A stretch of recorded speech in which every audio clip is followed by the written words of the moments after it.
आज हम लोग आपकी कक्षा 11 में कविवर बिहारी जी द्वारा रचित भक्ति एवं श्रृंगार के 20वें पद्यांश का यानी कि 20वें दोहे का संदर्भ, प्रसंग, व्याख्या और काव्य सौंदर्य लिखना सीखेंगे। लेकिन सबसे पहले हम लोग हमेशा की तरह इस दोहे में जितने भी शब्द आए हुए हैं पहले हम लोग इन सभी शब्दों का सरल अर्थ जानेंगे, फिर उसके बाद हम लोग इसकी व्याख्या को सीखेंगे। ठीक है, तो चलिए सबसे पहले हम लोग इस दोहे में आए हुए सभी शब्दों का सरल अर्थ देख लेते हैं। क्यों सरल है, ऐसे ही रहेगा, कोई दिक्कत नहीं है। बसिए, देखिए बसिए माने बसे या निवास करे, बसे या निवास करे दोनों होता है। जो भी आपको अच्छा लगे एक बोल करके व्याख्या कर लीजिए। ठीक है। क्यों दोबारा आ रहा है, ऐसे ही रहेगा, कोई दिक्कत नहीं है, यहाँ पर भी आ चुका है। ठीक है। निबाहिए, देखिए निबाहिए मतलब निर्वाह करे, निर्वाह करे। नीति, देखिए नीति माने नियम या अनुशासन, नियम या अनुशासन। नेहपुर, देखिए नेह माने होता है प्रेम और पुर माने नगर, तो जब दोनों को एक साथ बोलेंगे नेहपुर तो हो जाएगा प्रेम नगर, प्रेम नगर।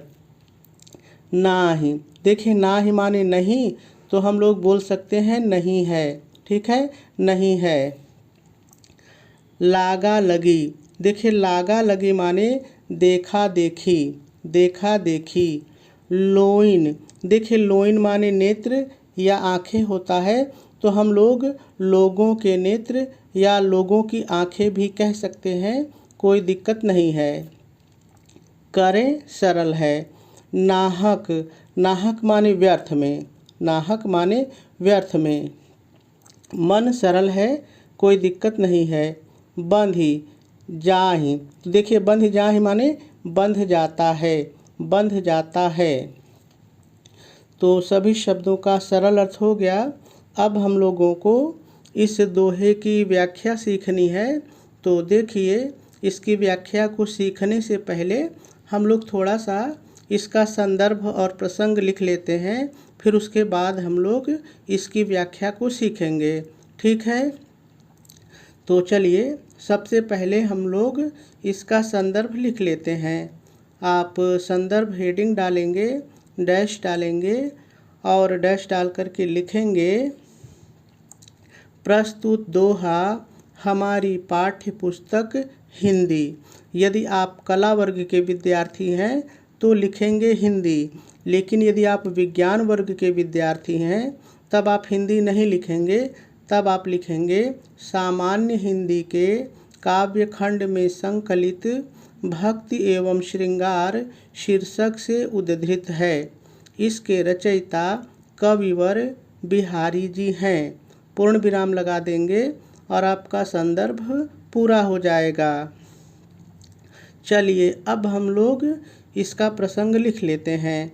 तो आप प्रसंग हेडिंग डालेंगे, डैश डालेंगे और डैश डाल करके लिखेंगे प्रस्तुत दोहे में कवि बिहारी जी ने बताया है कि प्रेम नगर की रीति बहुत ही विचित्र है। यहाँ पर कोई भी नियम या अनुशासन नहीं है। पूर्ण विराम लगा देंगे और आपका प्रसंग भी पूरा हो जाएगा। चलिए अब हम लोगों को इस दोहे की व्याख्या सीखनी है। तो देखिए एक बार मैं इस दोहे की व्याख्या आपको साधारण तरीके से बता देता हूँ। आप सुन लीजिए कि आखिर इस दोहे में है क्या। फिर उसके बाद हम लोग एक एक शब्दों का प्रयोग करके भी इसकी व्याख्या को सीखेंगे। ठीक है, तो चलिए एक बार हम लोग साधारण तरीके से जान लेते हैं कि आखिर इस दोहे में है क्या।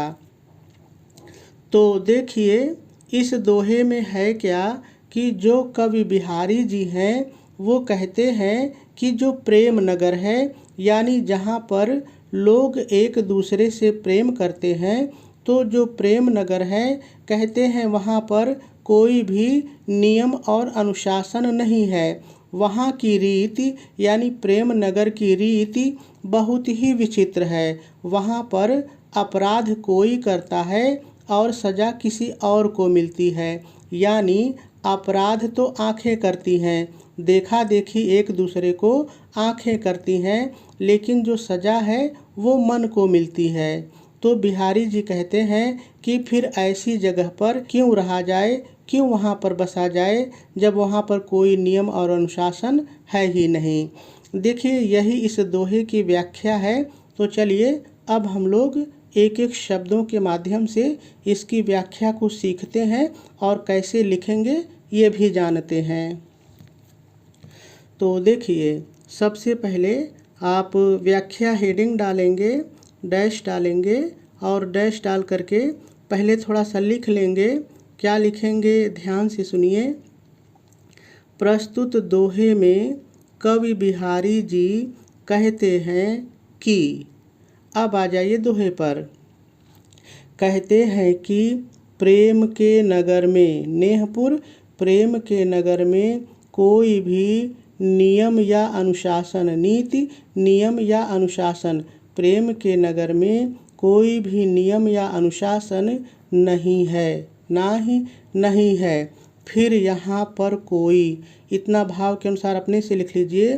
फिर यहाँ पर कोई क्यों निवास करे, बस ये निवास करे। फिर यहाँ पर कोई क्यों निवास करे या क्यों निर्वाह करे, निवाहिए निर्वाह करे।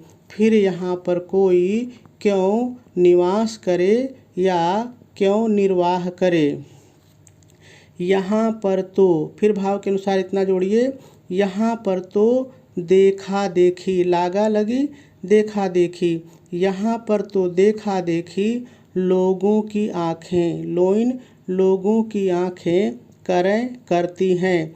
यहाँ पर तो देखा देखी लोगों की आँखें करती हैं और यह मन व्यर्थ में ही, नाहक व्यर्थ में ही बंध जाता है, बंध जाता है अर्थात अपराधी बन जाता है।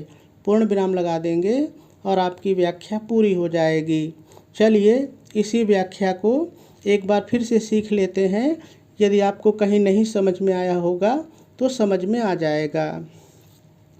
देखिए मैंने कहा कि सबसे पहले आप व्याख्या हेडिंग डालेंगे, डैश डालेंगे और डैश डाल करके पहले थोड़ा सा लिखेंगे। क्या लिखेंगे एक बार फिर से सुन लीजिए। प्रस्तुत दोहे में कवि बिहारी जी कहते हैं कि, अब आ जाइए दोहे पर। कहते हैं कि प्रेम के नगर में कोई भी नियम या अनुशासन नहीं है। फिर यहाँ पर कोई क्यों निवास करे या क्यों निर्वाह करे। यहाँ पर देखा देखी तो लोगों की आँखें करती हैं और यह मन व्यर्थ में ही बंध जाता है अर्थात अपराधी बन जाता है। पूर्ण विराम लगा देंगे और आपकी व्याख्या पूरी हो जाएगी। चलिए देखिए जैसे मैंने आपको व्याख्या बताई है वैसे ही लिखी भी है, तो चलिए उसको भी पढ़ लेते हैं। तो आप व्याख्या हेडिंग डालेंगे, डैश डालेंगे और डैश डाल करके लिखेंगे। प्रस्तुत दोहे में कवि बिहारी जी कहते हैं कि, देखिए इतना मैंने अपने से लिखा है, अब आगे लाइन की व्याख्या है। कहते हैं कि प्रेम के नगर में कोई भी अनुशासन या नियम नहीं है। फिर कोई यहाँ क्यों निवास करे या क्यों निर्वाह करे। यहाँ पर देखा देखी तो लोगों की आँखें करती हैं और यह मन व्यर्थ में ही बंध जाता है अर्थात अपराधी बन जाता है। पूर्ण विराम लगा देंगे और आपकी व्याख्या पूरी हो जाएगी। चलिए अब हम लोग थोड़ा सा इसका काव्य सौंदर्य भी देख लेते हैं।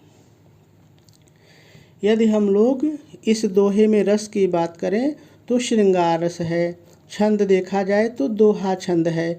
अलंकार इसमें असंगत अलंकार है। भाषा इसकी ब्रज है। शैली इसकी मुक्तक है। गुण इसमें माधुर्य है और शब्द शक्ति इसमें व्यंजना है।